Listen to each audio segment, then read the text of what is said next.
بسم اللہ الرحمن الرحیم۔ آج ہمارا سبق جو ہے وہ شرح العقائد النصفیہ کے حوالے سے ہے۔ کسی بھی کتاب کو شروع کرنے سے پہلے کتاب کے ماتن، کتاب کے شارح، ان کا نام، ان کا ذکر کرنا جو ہے یہ ضروری ہوتا ہے، کیونکہ ظاہر ہے انہوں نے کتاب لکھی، ایک تو اس میں اللہ رب العزت کی رضا اور خوشنودی کی مقصود ہوتی ہے، اور دوسرا یہ ہوتا ہے کہ یہ ان کا ذکر کرنا اس لیے ضروری ہوتا ہے تاکہ ان کا نام زندہ رہے اور ان کا تذکرہ کر کے ان کے لیے ایصال ثواب کا سلسلہ کیا جائے۔ ساتھ جب بندہ ان کا نام لیتا ہے تو رحمت اللہ تعالی علیہ کہتا ہے تو ان پر رحمت کی دعا کی جاتی ہے۔ تو اس لیے کسی بھی کتاب کے شروع کرنے سے پہلے کتاب کے جو رائٹر ہوتے ہیں، مصنف ہوتے ہیں، تو ان کا ذکر، ان کا تذکرہ کرنا ضروری ہوتا ہے۔ شرح العقائد النصفیہ جو ہے، اس کے ماتن ہیں، ان کا تذکرہ ہم کریں گے۔ اس کا جو متن ہے، اس کے متن کا نام ہے العقائد النصفیہ۔ العقائد النصفیہ کے مصنف یعنی ماتن علیہ رحمہ جو ہیں، یہ ان کا نام، ان کا تذکرہ یہ ہے کہ ان کو نجم الملہ والدین کہا جاتا ہے، یعنی ان کا لقب نجم الملت والدین ہے، اور ان کو مفتی الثقلین بھی کہا جاتا ہے۔ مفتی الثقلین سے مراد یہ ہے کہ یہ انسانوں اور جنوں کے مفتی ہیں، یعنی انسان بھی ان کے پاس آ کر اکتساب فیض کرتے تھے، علم حاصل کیا کرتے تھے، اور اسی طرح ان کے پاس جنات بھی آ کر علم حاصل کیا کرتے تھے، تو ان کو مفتی الثقلین بھی کہا جاتا ہے۔ نام نامی اسم گرامی ان کا کیا ہے؟ ان کا نام نامی اسم گرامی ہے عمر بن محمد بن احمد نصفی رحمۃ اللہ تعالی علیہ۔ تو نام ان کا عمر ہے، ان کے والد صاحب کا نام محمد ہے۔ ان کی تاریخ پیدائش جو ہے وہ 12 جمادی الاولیٰ 461 سن ہجری ہے، اور یہ ترکستان کے شہر نصف میں پیدا ہوئے ہیں، اسی وجہ سے ان کو نصفی کہا جاتا ہے۔ بہت ساری کتابیں انہوں نے تصنیف کی ہے۔ علماء کہتے ہیں تقریباً ان کی تصنیفات کی جو تعداد ہے وہ 100 ہے، اور بڑی ہی مصروف ترین شخصیت تھی۔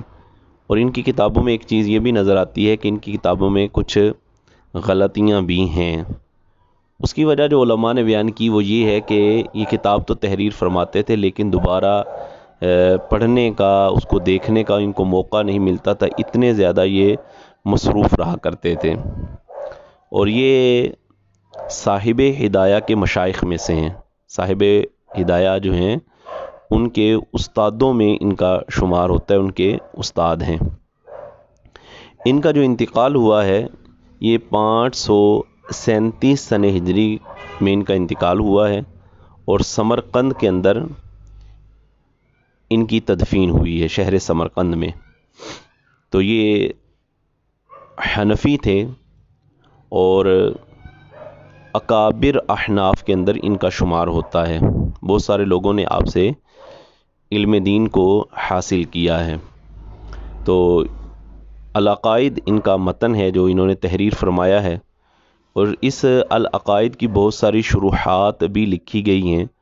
بہت سارے علماء نے العقائد کی شرح تحریر فرمائی ہیں، جس میں سب سے زیادہ شہرت حاصل ہوئی ہے وہ علامہ سعد الدین تفتازانی رحمۃ اللہ تعالی کی شرح العقائد کو حاصل ہوئی ہے۔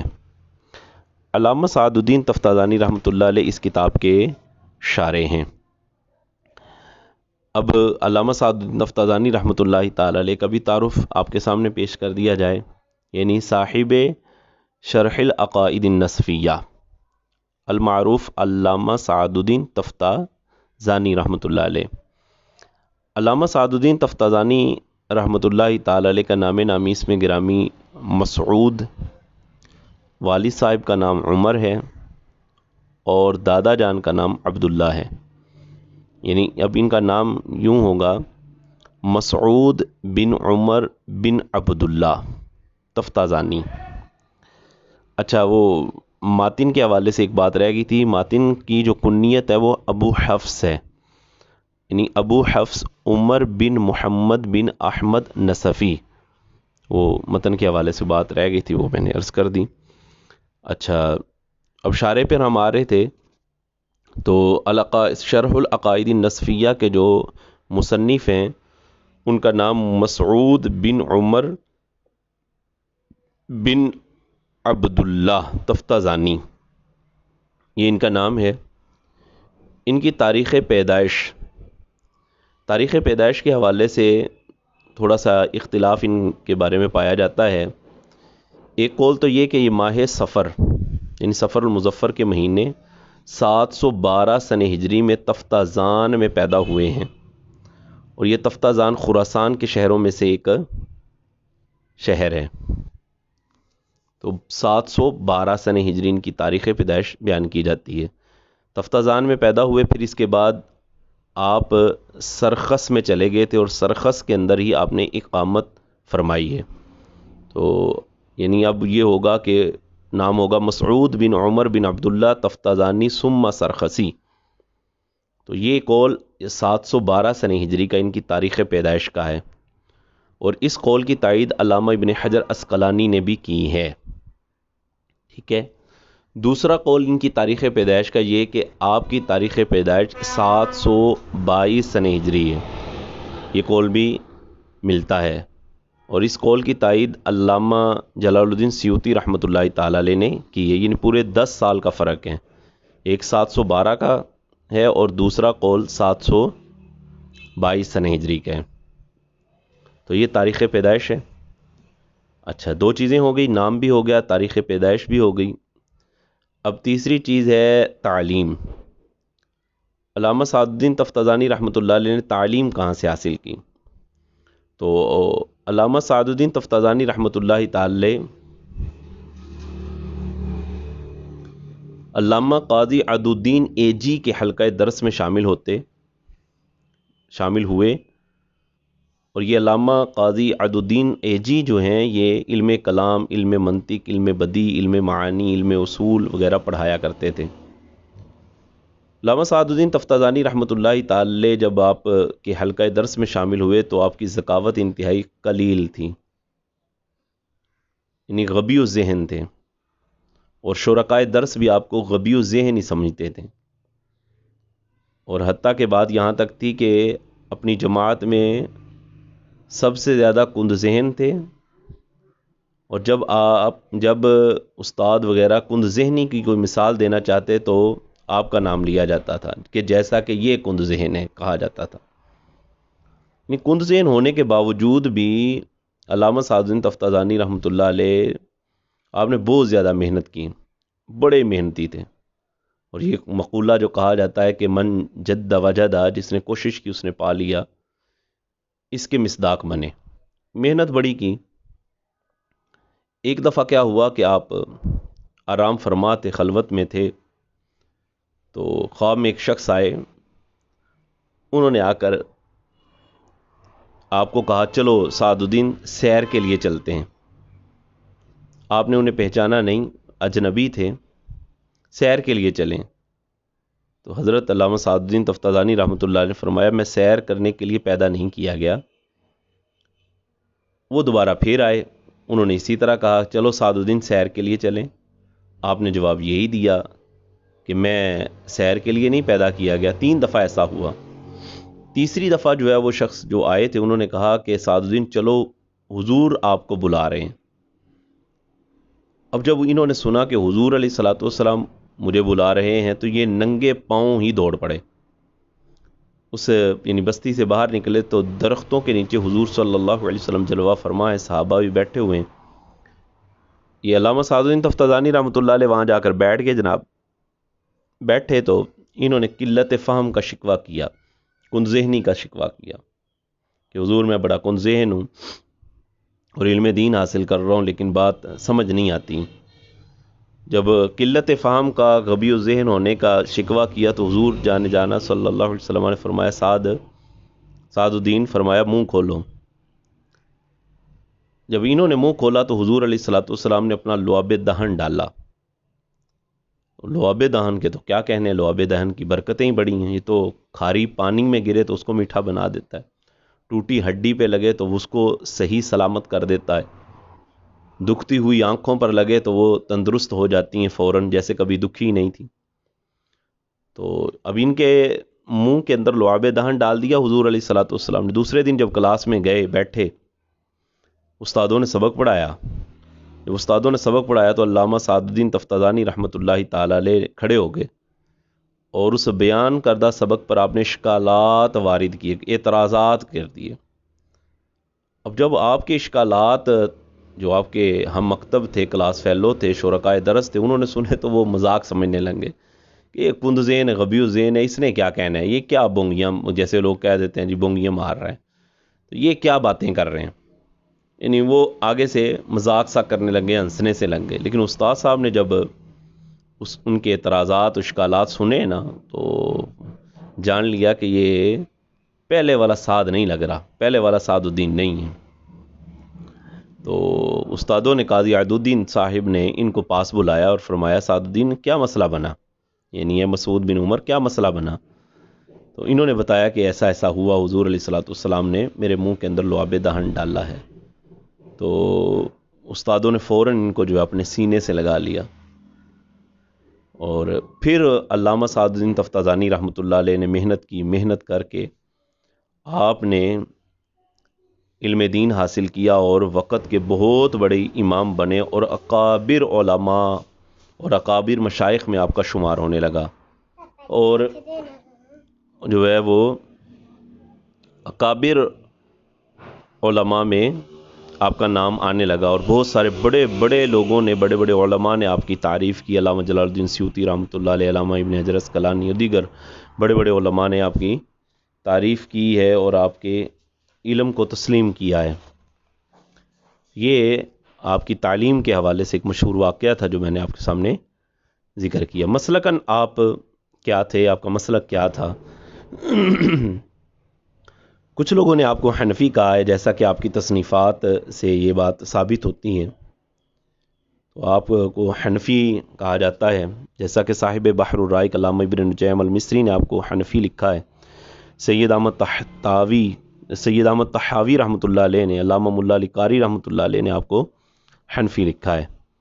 لیکن کچھ علماء آپ کو شافعی کہتے ہیں, جیسا کہ علامہ جلال الدین سیوطی شافعی رحمۃ اللہ علیہ نے آپ کو شافعی لکھا ہے, اور وہ کہتے ہیں کہ یہ علامہ سعد الدین تفتازانی شافعی تھے.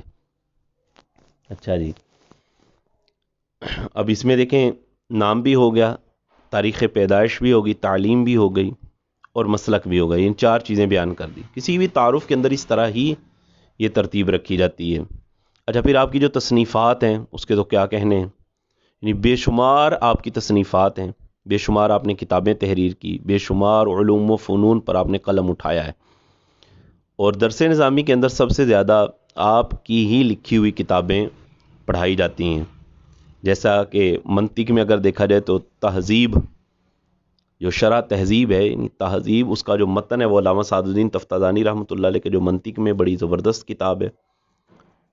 تلویح, توضیح کی شرح ہے, یہ 7ویں درجے میں یہ پڑھائی جاتی ہے. توضیح تلویح جسے کہا جاتا ہے, اس کا توضیح تلویح.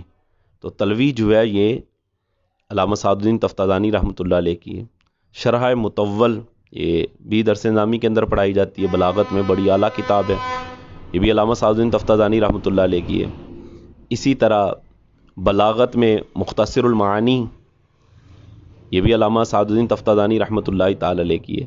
اسی طرح مفتاح العلوم للسکاکی کی شرح علامہ سعد الدین تفتازانی رحمۃ اللہ تعالی علیہ نے تحریر فرمائی ہے.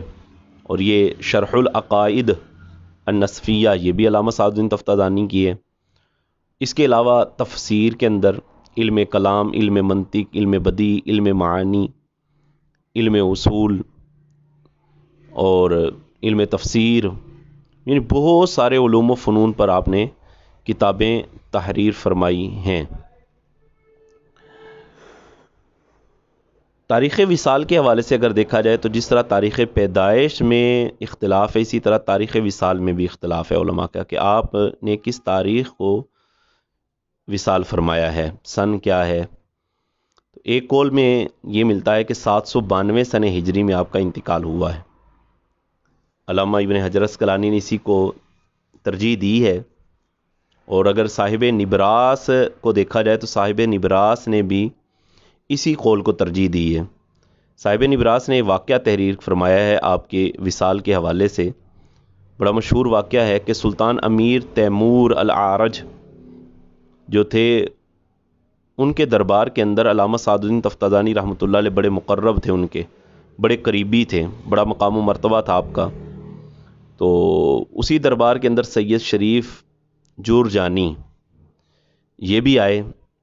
تو جب سید شریف جورجانی رحمۃ اللہ علیہ آئے تو انہوں نے علامہ سعد الدین تفتازانی کی کتاب کے اندر جو ہے غالباً وہ شرح کشاف تھی، اس میں اولئک علی ھدی من ربہم میں استعارہ تمثیلیہ اور استعارہ تبعیہ کو اکٹھا کیا ہے، یعنی انہوں نے کہا ہے کہ یہ اس کے اندر استعارہ تمثیلیہ اور استعارہ تبعیہ پایا جاتا ہے۔